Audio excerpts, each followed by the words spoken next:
যারা জালেম মানুষের উপর জুলুম করে তারা সবচেয়ে বেশি সুখী থাকে কেন? আসলে বিষয়টি এমন কেন? এরকম একটি প্রশ্ন আমাদের মনে আসতেই পারে। যারা জুলুম করবে তাদের পরাজয় সুনিশ্চিত, এই আয়াত থেকে সেটা প্রমাণিত হলো।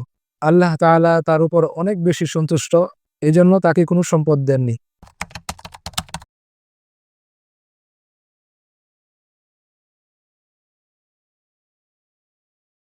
আসসালামু আলাইকুম ওয়া রাহমাতুল্লাহি ওয়া বারাকাতুহু। নাহমাদুহু ওয়া নুসাল্লি আলা রাসূলিহিল কারীম, আম্মা বা'দ। প্রিয় দর্শক, অনেক সময় আমরা একটি বিষয় নিয়ে আলোচনা করি, প্রায় সময় আমরা একটি বিষয় নিয়ে ভাবি। তা হলো আমাদের সমাজে যারা সবচেয়ে বেশি আল্লাহর নাফরমানি করে, সবচেয়ে বেশি আল্লাহর অবাধ্যতায় সময় কাটায়, সমাজের যত ধরনের অপরাধ আছে সব অপরাধ সে করে বেড়ায়। কিন্তু তারপরেও সে সমাজে সবচেয়ে বেশি সম্পদশালী থাকে এবং সবচেয়ে বেশি সে সুখী থাকে। অনেকে আমরা নামাজ পড়ি, রোজা রাখি, জিকির আজকার তেলাওয়াত করি, অনেক নেক আমল করি, কিন্তু আমরা অনেক কষ্টে থাকি। তো যারা এত অপরাধ করে, আল্লাহর এত নাফরমানি করে, সব ধরনের অপরাধ তারা করে, জুলুম নির্যাতন করে, মানুষের হক মেরে খায়, অন্যের ধন সম্পদ অন্যায়ভাবে আত্মসাৎ করে, কিন্তু তারপরেও তার গাড়ি বাড়ি ধন দৌলত কোনো কিছুর অভাব থাকে না। আসলে বিষয়টি এমন কেন? আজ আমরা জানব। যারা জালেম মানুষের উপর জুলুম করে, সমাজের নানা অন্যায় করে বেড়ায়, তারা সবচেয়ে বেশি সুখী থাকে কেন? তাদের এই সুখ, এটা কি আসলেই সুখ, নাকি এটা আল্লাহর পক্ষ থেকে সাময়িক আনন্দ, সাময়িকভাবে তাদেরকে ভোগবিলাস করার সুযোগ আল্লাহ রাব্বুল আলামিন দিয়েছেন? আসুন আমরা এই বিষয়টি সূরাতুল আনআমের ৪৪ নম্বর আয়াত থেকে জেনে আসি। এই আয়াতে কারিমাই আল্লাহ রাব্বুল আলামিন ইরশাদ করেন, ফালাম্মা নাসু মা যুক্কিরু বিহি ফাতাহনা আলাইহিম আবওয়াবা কুল্লি শাই।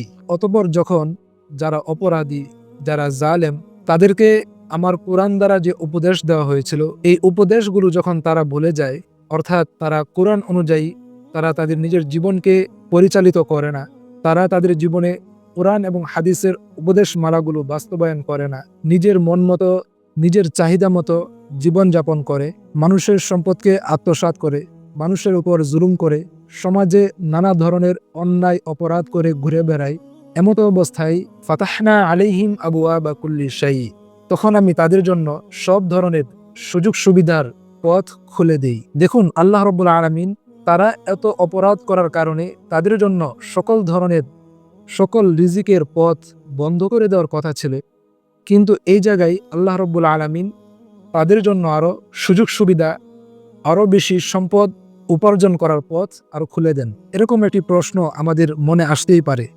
সেজন্য পরবর্তী আয়াতে আল্লাহ রাব্বুল আলামিন বিষয়টি স্পষ্ট করেছেন। এরপর আল্লাহ রাব্বুল আলামিন ইরশাদ করেন, হাত্তা ইদা ফারিহু বিমা উতু, তাকে যে আমি অনেক সম্পদ দিলাম, তাকে অনেক নিয়ামত দান করলাম, এই নিয়ামতগুলো পাওয়ার পরে যখন সে অহংকার করতে থাকে, আমার দেওয়া সে এই নিয়ামতগুলোকে নিয়ে মানুষের মাঝে বড়াই করতে থাকে, অহংকার করতে থাকে, যখন সে এভাবে লাগামহীনভাবে কাউকে কোনো পরোয়া না করে জমিনে বিচরণ করতে থাকে, আল্লাহ রাব্বুল আলামিন বলেন, আখাযনাহুম বাগতা, তখন আমি তাকে হঠাৎ করে ধরে ফেলি, তাকে আমি পাকড়াও করি। ফাইদা হুম মুবলিসুন, তখন সে নৈরাশ হয়ে যায়, হতাশ হয়ে যায়। এরপর আল্লাহ রাব্বুল আলামিন বলেন, ফাকুতিয়া দাবিরুল কওমিল্লাযীনা যালামু, যারা জালেম, এই জালেমদের গোড়াকে কেটে দেওয়া হয়েছে, মানে যারা জুলুম করবে, যারা বিভিন্ন ধরনের অন্যায় অপরাধ করবে, তাদের পরাজয় সুনিশ্চিত, এই আয়াত থেকে সেটা প্রমাণিত হলো। এবং আয়াতের শেষাংশে আল্লাহ রাব্বুল আলামিন বলেন, আলহামদুলিল্লাহি রাব্বিল আলামিন।